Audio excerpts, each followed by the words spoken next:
Les styles de souffle sont des techniques de maniement de l'épée, appris par les pourfondeurs dans le seul but de combattre les démons. Il existe 14 styles de souffle, parmi lesquels le souffle originel, appelé le souffle du soleil, le seul capable de détruire Muzan. C'est de loin le souffle le plus puissant. Yorishi Tsugikuni est le premier utilisateur connu du souffle originel. C'est aussi celui qui a essayé d'apprendre ce souffle à ses disciples. Sans succès, seul l'ancêtre de la famille Kamado y est arrivé. Les autres disciples aidés par Yorishi vont alors utiliser leurs forces et faiblesses pour créer 5 souffles principaux qui descendent tous du souffle du soleil. Le souffle de l'eau, de la flamme, de la foudre, de la roche et du vent. Et un autre souffle qui n'est pas considéré comme un souffle principal car utilisé par le premier rang supérieur Kokushibo. Le souffle de la lune qui descend directement du souffle du soleil. Des souffles dérivés descendent 4 des 5 souffles principaux. Enfin, chaque style de souffle est composé de plusieurs mouvements. Le premier, deuxième, troisième mouvement et ainsi de suite. Tous ces mouvements sont des techniques qui s'appuient, comme vous l'avez deviné, sur une chose essentielle, la respiration. Chaque souffle utilise un style de respiration qui lui est propre et qui a pour effet d'augmenter la capacité pulmonaire et la quantité d'oxygène dans le sang. Cette augmentation permet d'augmenter la puissance ainsi que la concentration mentale de l'utilisateur. Elle permet aussi dans certains cas de geler les plaies causées par les blessures et de ralentir la circulation du poison dans le sang. Les utilisateurs les plus expérimentés peuvent, en inhalant le maximum d'oxygène et en le combinant à un rythme de respiration spécifique, pousser leurs aptitudes mentales et physiques à leurs extrêmes limites. Les utilisateurs au sommet de leur art peuvent également rester dans cet état même pendant leur sommeil. On parle alors du souffle de concentration constant. Il est possible également d'utiliser plus d'un style de souffle à la fois. Par exemple, Tanjiro peut utiliser simultanément les souffles de l'eau et du soleil. Il est possible également de créer son propre style de souffle. Par exemple, Mitsuru est une ancienne utilisatrice du souffle de la flamme. Elle va créer le souffle de l'amour qui est plus adapté à ses compétences physiques. Et c'est la même chose avec Shinobu Kosho ou encore Inosuke, qui auront leur propre style de souffle adapté à leur physique, leur personnalité, encore à leur épée du soleil. Voyons en détail maintenant tous les mouvements de tous les souffles connus. En commençant, vous l'avez deviné, par le souffle originel, le souffle du soleil. On commence par le premier mouvement appelé valse. L'utilisateur lance un simple coup circulaire. Il existe aussi une variante de cette première technique, développée par Tanjiro, qui utilise la frappe foudroyante de Zenitsu et le fusionne à sa première technique. Deuxième mouvement, ciel d'azur sans nuage. L'utilisateur donne un coup en tournant son corps à 360 degrés. Troisième mouvement, miroir brûlant écarlate. Une technique plutôt défensive qui protège l'utilisateur des attaques frontales, mais aussi de celles provenant des côtés. Quatrième mouvement, calcination solaire prophétique. Technique utilisée à la fois pour l'attaque et la défense, avec un coup d'épée circulaire couvrant complètement la zone autour de l'utilisateur. Cinquième mouvement, coucher du soleil. En effectuant un backflip pour renforcer l'élan, l'utilisateur délivre un coup oblique puissant. Sixième mouvement, chaleur solaire ondulante. L'utilisateur charge contre ses adversaires avec une lame flamboyante pour les trancher, tout en faisant croire à l'ennemi que la lame ne l'a pas encore atteint. Septième mouvement, ray de lumière bienfaisante. L'utilisateur se précipite en tournant dans les airs avant de redescendre et de lancer un coup rapide. Huitième mouvement, estoc du tournesol. Une attaque brusque extrêmement puissante qui vise à empaler les ennemis. Neuvième mouvement, halo solaire danse draconique. L'une des techniques les plus explosives et l'une des plus stylées de cette liste. Une attaque qui prend la forme d'un dragon recouvert de flammes, qui a la capacité de décapiter plusieurs ennemis en une seule fois. Dixième mouvement, roue de feu. L'utilisateur se retourne dans les airs derrière un ennemi pour l'attaquer et le frapper avec un coup circulaire surpuissant. Onzième mouvement, l'arc-en-ciel par élite. Une attaque destinée à tromper un ennemi en créant une image postérieure de l'utilisateur. L'attaquant utilise une combinaison de tours rapides et de jeux de jambes complexes. Douzième mouvement, valse enflammée. Un coup simple et redoutable, fait en 2 temps avec un premier coup à la verticale, puis un à l'horizontale. Pour finir, le 13e mouvement est obtenu lorsque les 12 mouvements initiaux sont répétés les uns après les autres. N'oublions pas que les techniques sont censées être connectées comme un cercle. Le 13e mouvement n'a pas de nom propre, mais ceux qui ont lu le manga savent pour qui cette technique est destinée. Le premier utilisateur connu est Yorishi Tsugikuni. À un certain moment de sa vie, il l'a transmis à Sumiyoshi, l'ancêtre de la famille Kamado. La famille Kamado transmet ce style de souffle de père en fils, par l'intermédiaire de la danse du dieu du feu. Les 2 autres utilisateurs connus sont donc Tanjiro Kamado et son fils Tanjiro Kamado. Yorishi Tsugikuni a tenté d'apprendre le souffle du soleil à plusieurs de ses disciples. Dans l'incapacité de l'apprendre car bien trop complexe, Yorishi leur a plutôt enseigné et les a formés à un style personnalisé, axé sur leurs forces et leurs faiblesses. Ils donneront naissance à 5 styles de souffle principaux, tous descendants du souffle du soleil. C'est pour cela que l'on dit que le souffle du soleil est le souffle originel. Enfin, à ces 5 souffles s'ajoute un autre utilisé par le premier rang supérieur. On commence donc par le premier souffle dérivé du souffle du soleil, le souffle de l'eau, avec pas moins de 11 mouvements, qui sont des techniques versatiles et fluides s'adaptant à beaucoup de situations. Ces techniques permettent de retourner la force de l'adversaire contre lui. Enfin, le 11e mouvement est une technique originale créée par Tomioka, qui est donc un utilisateur de ce souffle. C'est l'un des premiers styles de souffle à nous avoir été présenté, notamment parce que le souffle de l'eau est beaucoup plus facile à maîtriser pour les débutants. Et c'est aussi pour cela que beaucoup de personnages utilisent ce souffle. Cependant, ce style de souffle est complexe complet et comporte 11 mouvements ou techniques de base. Premier mouvement, entaille de le calme. L'utilisateur concentre toute sa puissance dans un seul coup horizontal. Deuxième mouvement, la roue d'eau. L'utilisateur fait un flip avant rapide pour porter un coup circulaire tranchant. Tanjiro a également créé une version horizontale de ce deuxième mouvement. Troisième mouvement, danse des courants. L'utilisateur exécute une série de mouvements rotatifs fluides avec des courbes nettes semblables à des vagues. Et tout cela en un seul mouvement, ce qui lui permet de toucher plusieurs objets ou ennemis sans dépenser une énorme quantité d'énergie. Quatrième mouvement, la marée déferlante. L'utilisateur effectue consécutivement plusieurs entailles, tout en tournant son corps. Il existe une variante de cette technique. L'utilisateur augmente la quantité de coups, mais également leur précision, avec cette fois-ci une attaque focalisée sur une seule cible. Cinquième mouvement, averse providentielle. Un coup pour achever l'ennemi, utilisé lorsque l'ennemi rend les armes. Sixième mouvement, tourbillon. L'utilisateur crée un tourbillon pour déchiqueter tout ce qui se trouve dans sa zone. Il existe aussi une variante de cette technique, en la fusionnant au troisième mouvement, appelé le tourbillon dansant. L'utilisateur lance une frappe puissante, tout en raccourcissant la distance avec sa cible. Septième mouvement, goutte de rosée troublant. Un coup de la pointe de l'épée rapide et précis. L'un des mouvements les plus sous-estimés, mais extrêmement utile au combat car c'est la technique la plus rapide. Il existe une variante de cette technique qui s'exécute sous un certain angle, afin de minimiser l'impact d'une cible en mouvement. Huitième mouvement, impact de la cascade. L'utilisateur exécute un coup vertical brutal, avec un impact puissant qui permet de blesser plusieurs ennemis dans une zone définie. Neuvième mouvement, embrun des flots déchaînés. Une technique bien différente des autres, qui permet à l'utilisateur de se sortir de situations difficiles, lorsqu'il n'a pas de surface stable sur laquelle se tenir. Cela permet à l'utilisateur de se déplacer sans limite. Dixième mouvement, les vicissitudes de la vie. L'utilisateur charge la cible, tout en effectuant une attaque fluide continue avec sa lame. À mesure qu'il se rapproche de la victime, l'attaquant gagne en force et en vitesse, qui se matérialise en tête de dragon. Onzième mouvement, accalmie. Une technique créée par Tomioka, qui cesse tout mouvement corporel et entre dans un état de tranquillité, déviant et bloquant toute attaque entrante. C'est Sakonji Urokodaki qui était le formateur de ce souffle. Sabito, Makomo, Murata, mais aussi Tanjiro sont des utilisateurs de ce type de souffle. Deux types de souffle dérivent du souffle de l'eau. Le premier est le souffle du serpent avec au moins 5 mouvements connus. Son seul utilisateur connu est Tobanai Igoro. Toutes les techniques mettent l'accent sur la torsion et la flexion de l'épée, qui se transforme en serpent et suit des directions qui peuvent sembler aléatoires. Premier mouvement, frappe du serpent recroquevillé. Obanai se tourne et lance un coup rapide, qui a une trajectoire hasardeuse mais qui touche toujours la victime. Deuxième mouvement, le crochet empoisonné du petit serpent. Demande beaucoup d'agilité. Obanai passe derrière l'adversaire à une vitesse fulgurante et l'attaque directement à la tête. Troisième mouvement, souvent en l'air, Obanai donne un coup avec son épée, qui se transforme en serpent et décapite rapidement son adversaire. Quatrième mouvement, serpent bicéphale. Obanai saute en avant et lance un coup horizontal, avec son épée qui se transforme en serpent à deux têtes. Dernier mouvement, reptation. Obanai utilise à la perfection sa lame, qui se transforme en serpent, qui glisse de la droite à la gauche et attaque tout sur son passage à une vitesse incroyable. Le deuxième souffle est celui de la fleur avec 7 mouvements. Les utilisateurs du souffle de la fleur utilisent des mouvements gracieux qui se concentrent sur l'agilité, la légèreté et la rapidité des mouvements. Les deux seuls utilisateurs de ce souffle connus sont Kanao Tsuuri et Kanae Kosho. Le premier et le troisième mouvement nous n'ont pas été présentés. Deuxième mouvement, esprit du prunier, une technique défensive. L'utilisateur dévie les attaques entrantes en libérant plusieurs coups d'épée, tout cela dans une légèreté absolue. Quatrième mouvement, Anagoromo. L'utilisateur libère un coup d'épée qui se courbe et se tord avec grâce. Un coup qui nous fait penser au mouvement du pilier de l'amour et du pilier du serpent. Cinquième mouvement, l'apitoine futile. Rapidement et gracieusement, l'utilisateur déclenche 9 attaques tordantes consécutives. Sixième mouvement, tourbillon de pêche. Une technique utilisée pour s'extraire. L'utilisateur tourne en utilisant son poids corporel, ce qui lui permet de lancer en même temps une attaque. Mouvement final, les yeux du licorice. L'une des techniques les plus utiles parmi tous les types de souffles. Ce mouvement permet à l'utilisateur de maximiser son champ visuel, lui donnant ainsi la possibilité de percevoir le monde en ralenti. Toutefois, cette technique est extrêmement dangereuse, car la pression intense exercée sur les yeux peut entraîner la rupture des vaisseaux sanguins, provoquant des dommages irréversibles, pouvant rendre l'utilisateur aveugle. Enfin, un autre style de souffle descendant de la fleur, c'est le souffle de l'insecte, créé par Shinobu Kosho. Ce souffle est unique, car il repose sur des techniques visant à empoisonner la victime par des piqûres grâce à des coups d'estoc. Shinobu Kosho excelle dans l'escrime et utilise un katana unique, avec une pointe en forme d'aiguille imbibée de poison, spécialement conçu pour injecter le poison à base de glycine dans les démons. Shinobu est une experte en médecine et dans la fabrication de poisons de toutes sortes. Pour compenser son manque de force par rapport aux autres piliers, elle a créé ce souffle de l'insecte, qui se compose d'au moins 4 danses connues. Chaque danse porte le nom d'un insecte. Danse des papillons, batifolage. Shinobu bondit à une très grande vitesse vers son adversaire, tel un papillon dans les airs, et pique son adversaire à plusieurs reprises avec son katana. Danse des abeilles, battement sincère. Shinobu s'élance par surprise sur sa cible à une très grande vitesse, pour porter un coup d'estoc et y injecter du poison. Danse de la libellule, œil à facette hexagonale. Une attaque multiple. Shinobu attaque la cible à 6 endroits différents du corps, afin d'y injecter une grande quantité de poison. Dernière danse, danse du centipède zigzag. Shinobu court à pleine vitesse en zigzagant propagant dans toutes les directions pour générer assez d'élan et créer une confusion chez l'adversaire. Ce mouvement lui permet de créer un point d'attaque précis et puissant afin d'y injecter du poison dans sa victime. On continue avec le deuxième souffle principal descendant du souffle du soleil, le souffle de la flamme, qui possède 9 mouvements. Les utilisateurs connus sont Shinjiro Rengoku et son fils Kyojuro Rengoku. Tous les mouvements de ce souffle créent et manipulent des flammes qui brûlent l'adversaire. Premier mouvement, mer de flammes. L'utilisateur charge vers son adversaire à une très grande vitesse et le décapite en un ou plusieurs coups. La puissance de cette technique est juste impressionnante. Deuxième mouvement, flamme du soleil ascendant. L'utilisateur utilise une attaque ascendante verticale avec une lame enflammée. C'est ce mouvement qui avait surpris Akaza. Troisième mouvement, univers de flamme. Cette fois-ci, l'utilisateur lance une attaque descendante. Cette technique n'apparaît pas dans le manga et est réservée à l'anime. Quatrième mouvement, la vague ou encore la houle flamboyante. L'utilisateur fait tourner son épée de manière circulaire, ce qui provoque un tourbillon de flammes. Ce mouvement est utilisé comme une technique défensive. Cinquième mouvement, tigre de flamme. Une série de coups si puissants et rapides qui prennent la forme d'un tigre enflammé. La sixième, septième et huitième forme sont inconnues et n'ont jamais été présentées ni dans le manga ni dans l'anime. Mais elles existent puisque le dernier mouvement du souffle de la flamme s'appelle neuvième mouvement purgatoire. Un coup dévastateur qui saccage tout sur son passage. Il est sous-entendu que la neuvième forme ne peut être exécutée que par des membres de la famille Rengoku.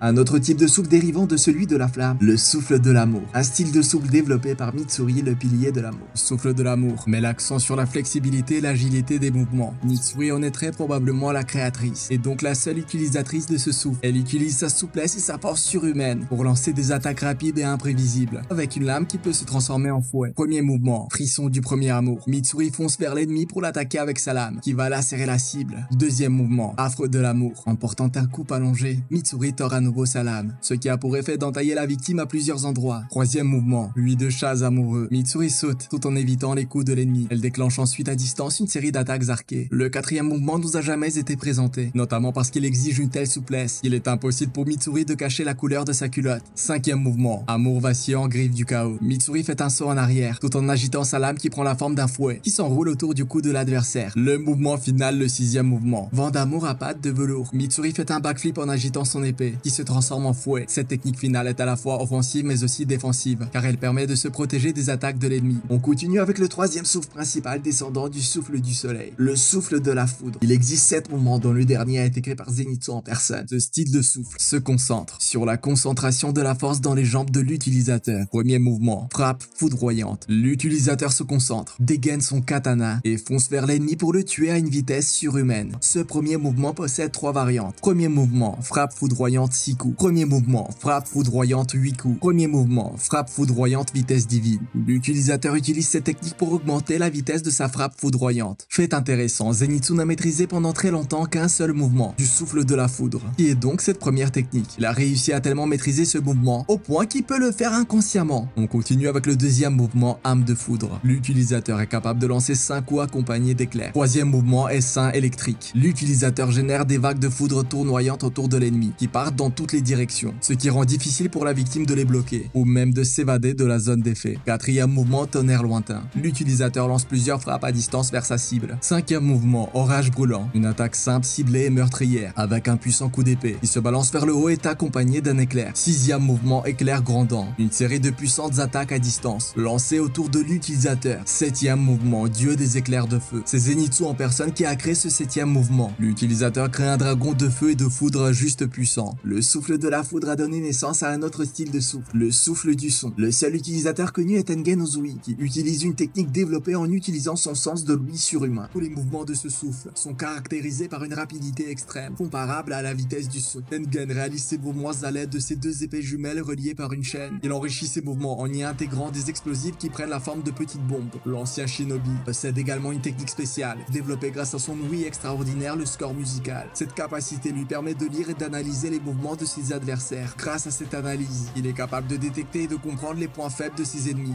mais également l'environnement qui l'entoure. Il semblerait qu'il existe au moins 5 mouvements du souffle du son. Cependant, seuls 3 nous ont été présentés dans le manga et l'anime. Premier mouvement, tonnerre. Tengen lève ses épées jumelles au-dessus de sa tête et les abat avec une grande force, créant simultanément une explosion grâce à ses bombes. Quatrième mouvement, suite de frappes résonnantes. Tengen fait rapidement tourner ses épées, tout en déployant des bombes. Une technique utilisée à la fois pour l'attaque et pour la défense. Cinquième mouvement, symphonie à cordes assourdissante. La parfaite maîtrise de son arme permet à Tengen de tenir l'une de ses épées avec une prise inversée et faire tourner l'autre en utilisant utilisant la chaîne qui les relie. Il combine cette technique avec le lancement de nombreuses explosives, provoquant d'innombrables explosions qui ravagent tout sur le champ de bataille. On continue avec le quatrième souffle principal descendant du souffle du soleil. Le souffle de la roche, un style de souffle qui imite la terre et la pierre, et la reproduit avec les mouvements et les techniques de l'utilisateur. Le seul utilisateur connu dans le manga et l'anime est Gyomei, où les mouvements utilisent le sol et l'environnement pour générer des attaques puissantes, aussi bien offensives que défensives. Les deux seuls utilisateurs connus de ce souffle sont un élève de Yoruichi, mais également le pilier le plus fort actuellement, un certain Gyomei. Premier mouvement, serpentinite tenaille polarisée. Gyomei jette dans un mouvement circulaire vers la cible, à la fois son fléau d'un côté et sa hache de l'autre. Il va manipuler la chaîne qui relie les deux armes, ce qui aura pour effet de broyer la victime. Deuxième mouvement, fracasser la voûte céleste. Gyomei jette à la fois sa hache et son fléau à pointe, de sorte à former un mouvement de pince. La hache et le fléau vont ainsi s'écraser des deux côtés sur la cible. Troisième mouvement, peau de pierre. Ce mouvement est le premier à nous avoir été présenté dans l'anime. D'ailleurs, le nom du mouvement dans l'anime est différent. Peau du rocher sacré. L'utilisateur déclenche une série de coups avec sa hache, déviant toutes les attaques à proximité. Quatrième mouvement, rhyolite conquête rapide. En balançant sa chaîne avec précision, Gyomei frappe ses adversaires simultanément de chaque côté avec son fléau et sa hache, tout en couvrant une large distance d'attaque. Cinquième mouvement, la roue de pierre de la justice. Toute la puissance de l'utilisateur est libérée avec cette technique. La hache de Gyomei va frapper en premier, ce qui aura pour effet de propulser la seconde attaque avec le fléau. On continue avec le dernier souffle principal, le souffle du vent, composé de 9 mouvements. Toutes les techniques imitent des torrents et des tourbillons d'air surpuissants. La plupart des mouvements sont offensifs et brutals, avec des attaques très rapides et puissantes, qui ont très souvent une longue portée de frappe. Sanemi est l'un des tueurs les plus énervés du manga, étant donné à quel point ce pilier est agressif. Ce style de souffle lui correspond à merveille, mais en réalité on oublie souvent qu'il y avait un autre personnage qui avait aussi utilisé ce souffle, et il se nomme Masashika Kumeno. Premier mouvement, tourbillon de poussière, tranche. L'utilisateur se propulse en avant, en lançant une multitude d'entailles qui créent une sorte de tornade, et c'est juste puissant pour une première technique. Deuxième mouvement, griffe de vent purificatrice. L'utilisateur lève son épée au-dessus de sa tête et fait une entaille rapide verticale vers le bas, créant 4 lames de vent qui s'abattent simultanément sur l'ennemi. Troisième mouvement, arbre ondulant dans la brise. L'utilisateur crée un tourbillon tout autour de lui, qui coupe tout sur son passage. Quatrième mouvement, la tempête de poussière levante. L'utilisateur se place sous son adversaire, avec un angle d'attaque vers le haut qui peut surprendre. Cinquième mouvement, tempête hivernale. L'utilisateur saute pour donner une frappe circulaire d'une position haute, ce qui lui permet de toucher une grande surface qui s'agrandit à l'impact. Sixième mouvement, la rafale de fumée noire. Une attaque de côté puissante. L'utilisateur fait tourner son corps et crée une sorte de tornade coupante. Septième mouvement, vent puissant, bourrasque de Tenju. L'utilisateur saute dans les airs. En agitant sa lame, il génère des coups de vent et déchiquette la victime.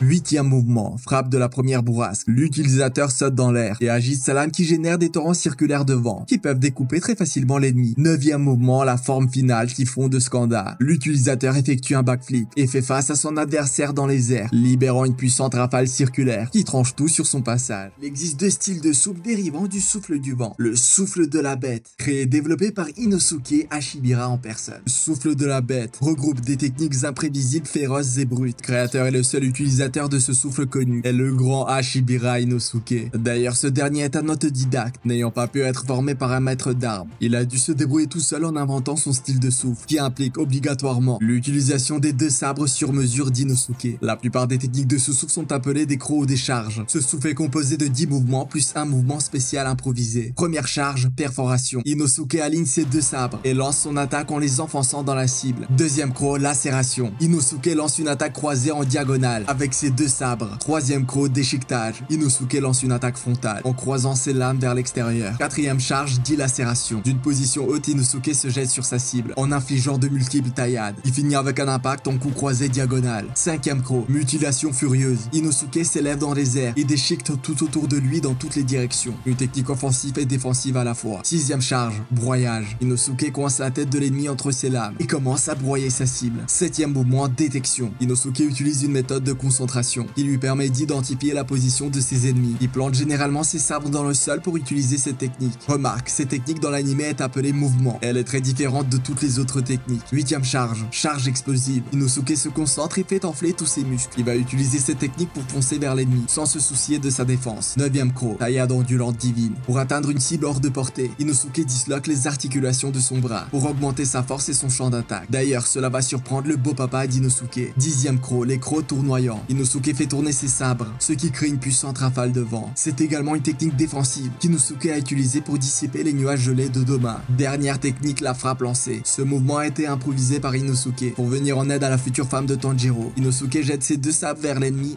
Le deuxième style de souffle descendant du souffle du vent est celui de la brume, avec 7 mouvements connus, dont notamment le dernier qui a été créé et utilisé uniquement par l'actuel pilier de la brume, Muichiro Tokito. Le souffle de la brume regroupe des techniques obscures qui désorientent l'adversaire grâce à des déplacements rapides et imprévisibles, mais également grâce à la création et la manipulation d'une épaisse couche de brume à chaque mouvement lancé, qui auront pour effet d'obscurcir la vision de la victime. Tokito Muichiro est le seul utilisateur connu de ce souffle. Ce dernier porte une tenue ample qui dissimule son corps, rendant difficile pour ses adversaires d'anticiper ses mouvements. Premier mouvement, brume suspendue dans le ciel. Muichiro pointe son sabre vers le ciel et lance un coup frontal. Deuxième mouvement, multiples nappes de brouillard. Très rapidement, Muichiro Tokito déchaîne une série d'attaques répétées et puissantes. Troisième mouvement, éclaboussure de brume, une technique défensive. Muichiro lance un coup de sabre rotatif qui repousse les attaques et projectiles des ennemis. Quatrième mouvement, frappe d'advection, une attaque rapide dans laquelle l'utilisateur prend une position basse et se précipite vers la cible pour la découper. Cinquième mouvement, océan de brouillard. Muichiro charge à une très grande vitesse vers l'ennemi et déclenche une rafale de petits slash qui crée de la brume et perturbe l'adversaire. Sixième mouvement, brouillard au clair de lune. Muichiro saute et envoie de multiples attaques à distance dans toutes les directions. Le mouvement final, le septième mouvement, voile de brume. C'est la création de Muichiro Tokito, une technique dans laquelle Muichiro ne fait plus qu'un avec la brume. Le champ de bataille, envahi par une brume épaisse, dans laquelle Muichiro change radicalement le tempo de ses mouvements. Il semble alors que ce dernier peut apparaître et disparaître en un clin d'œil. Il finit avec un assaut extrêmement rapide. Enfin, un dernier style de souffle. Un style de souffle qui descend directement du souffle du soleil. Pourtant, le souffle de la lune ne fait pas partie des 5 souffles principaux. Le créateur, qui est l'unique utilisateur de ce souffle, est appelé Michikatsu Tsugikuni. Incapable d'apprendre le souffle du soleil, le frère jumeau de Yorishi va proposer son propre style de souffle alternatif, le plus puissant et le plus meurtrier présenté jusqu'à présent, notamment parce que Michikatsu sera transformé en démon par Muzan. Il a été l'un des premiers personnages à avoir utilisé un souffle de concentration intégrale, combiné à la marque des profondeurs de démon et à l'utilisation d'un pouvoir sanguinaire. Son pouvoir sanguinaire lui permet de créer et de manipuler des dizaines de lames tranchantes en forme de croissant de lune. Les lames sont incrustées de globes oculaires, créés à partir de son sang. Bien que Kokushibo ait utilisé pour la première fois son style de souffle en tant qu'humain, il a amélioré son style de souffle en étant un démon, où les mouvements impliquent des slash et des frappes qui suivent des géométries en forme de croissant en arc. Nous savons que ce souffle est composé d'au moins 16 mouvements. Cependant, seulement 11 mouvements nous ont été présentés dans le manga. Premier mouvement, lune obscure. Kokushibo lance un coup de sabre circulaire en un seul mouvement. Comme avec une majorité des mouvements du souffle de la lune, de nombreuses lames chaotiques vont apparaître et sont imparables pour l'adversaire. Demandez au bras de Muichiro. Deuxième mouvement, contemplation des fleurs de lune. Kokushibo effectue plusieurs coups d'épée avec une succession de mouvements vers l'avant, tout ça en restant sur place. Troisième mouvement, lune de haine, chaîne destructrice. Kokushibo agite rapidement son sabre pour lancer une double attaque en croissant qui permet de faire d'énormes destructions sur une petite surface. Cinquième mouvement, vortex maudit de l'esprit lunaire. Kokushibo lance de multiples coups circulaires d'épée superposés, ressemblant à un vortex ascendant. Sixième mouvement, lune solitaire de la nuit perpétuelle. Kokushibo libère un coup vertical qui ressemble à une tempête qui découpe l'adversaire. Septième mouvement, miroir maléfique, sublimation lunaire. Kokushibo agite son sabre, le transforme pour porter de puissants coups d'épée frontale, multidirectionnels, qui créent plusieurs entailles profondes dans le sol, avec une longue portée d'attaque. Huitième mouvement, queue annelée du dragon lunaire. Kokushibo dégage une grande puissance pour lancer une attaque rasante, qui permet de dégager l'environnement autour. Neuvième mouvement, salve de lune gibbeuse décroissante. Kokushibo lance un coup d'épée qui part de son dos vers l'avant, avec des coups qui partent dans toutes les directions capables de découper plusieurs cibles à une longue distance. Dixième mouvement, rayon de lune perforant le feuillage. Kokushibo crée des vagues de coups d'épée, en découpant le sol sur son passage, et en se dirigeant vers les adversaires. Quatorzième mouvement, cataclysme ciel de lune croissante. Kokushibo agite son katana et crée un tourbillon de coups d'épée, qui découpe tout ce qui est pris dans son rayon d'attaque. 16e mouvement, arc-en-ciel lunaire demi-lune. Kokushibo agite son sabre vers le bas, ayant pour résultat une puissante averse de 6 slash, s'écrasant sur ses adversaires. Chaque impact de coup crée plusieurs cratères miniatures à plus.